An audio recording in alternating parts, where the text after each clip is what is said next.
Hello and welcome to my video series of Google how-tos focused for the use of students. So these videos are designed to help students better use the Google applications that are offered when a school has a Google Suite. So in order to use these, you need to have a Google account.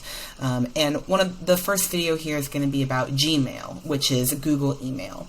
So if you have signed in to your Chromebook or simply to your Google account on a computer, your starting screen will probably look something like this.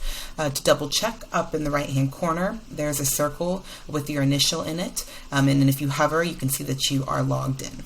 So we're going to start with Gmail. And to get there, there are two ways. One, often up here in the upper right hand corner, the word Gmail is a link. Or there are 9 dots that are always up here, and when you click on those 9 dots, it opens up all of the Google apps that are available to you, and as you can see, Gmail is one of the options. So we're going to go ahead and click on that, and it's going to open up your email. So right away, it's going to welcome you, and we can click through this and you'll see that you may have some emails already. In the center here is where you will look at all of your incoming emails, and if they are in bold like all of these, it means that you have not read them yet. So once I click on an email and I go back, notice the email that I clicked on is no longer in bold. That means that you've already seen it. Usually you get a lot of welcome emails at the beginning, so I already know that I don't need these emails, and so I'm clicking on the select box next to them, and when they are highlighted in blue, whatever action I tell it above will happen. So in this case, I'm going to click on the trash can because I want to delete these 4 emails. In case you accidentally deleted an email that you didn't mean to, you can always go check in your trash. So on the left-hand side here are folders or different subgroups, and you will have to click More to open up all of the options. And when you scroll down, Trash is a choice. Notice when I click on Trash, there are the 4 emails that I had just deleted, and I can always get them back if I need them. So I'm going to go back up to my inbox here. Now, we're going to walk through real quick how to send an email. So in order to send an email in Gmail, you're going to use the Compose button. And remember, Compose means to create, so we are creating a new email. And I'm going to select this colorful plus sign next to the word Compose, and a small window will pop up. I can write my email here, or I can select these diagonal arrows that's indicating I can move it into a full screen option. And so for the sake of this, I'm going to leave it in the full screen option. First, you need to decide who you are going to send an email to. Most likely it may be your teacher at the beginning. If you have already sent an email to somebody or they are somehow saved on your computer, as you start to type the email, you'll notice that their name may pop up. If that happens, you can go ahead and select it, and now you are sending this email to this person. If it is a new email that you haven't used before, you will have to type out the entire email address at the top. Remember, email addresses are not case sensitive, meaning uppercase or lowercase does not matter, and there are no spaces. Once I've included it, I can press enter, and as you can see, there's now a second circle or a second person going to receive this email. Next, you need to fill out the subject line.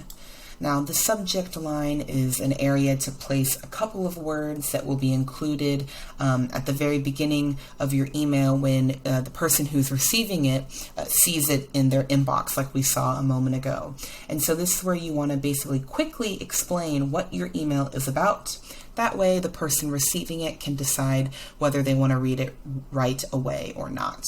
A common thing to use this for would be something that's urgent or important. Let's say you've completed a missing assignment and you need your teacher to know that you've done it right away, so that way they can update your grade. A great way to do that is start by including the word important at the beginning of your subject, and then maybe very quickly after, indicate that you have completed missing assignments.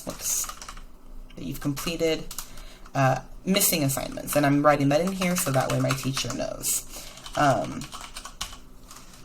Now, just because I've written that it's important doesn't mean that they're necessarily guaranteed to read it first, but that's kind of a good way to start to get your email maybe to the top of their to-do list. After you've done this, you're going to write in the main part of the email what you're trying to say. So in my case, if I'm writing, to my teacher, and I'm telling them I have completed the IXL 8th grade, T5 assignment.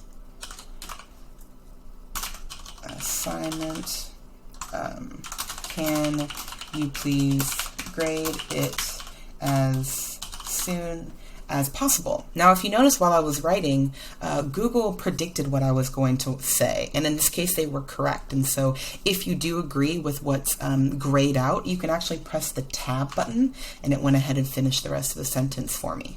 As always, you should sign your emails, thanks, sincerely, your student, and then you can put your name. If there's anything about your email that you want to change, down at the bottom, there's the font, the size, other things down here that you can add. But once you are ready, you can go ahead and just press the blue send button, and it is sent. If you want to double check and make sure that what you sent actually went, you can go to the topic send on the left-hand side, and there is the email that I just sent. So I know it is being delivered. As you get emails, they will show up here. It's recommended that you check your email at least once a day, if not more often. This is actually a great example. They're showing me that the email address I put in is not valid. It did not work. So when this happens, you need to go back, double check that the email that you sent was the correct email address. And if not, you're going to have to start over and do it again. But so now that I've seen this email, I know I'm done with it. And so I can go ahead and press the trash can button on the top and delete. That way my inbox doesn't get too crowded, and I can focus on the important things. So hopefully this helps a little bit with how to use Gmail. And if you have any other questions, please let me know.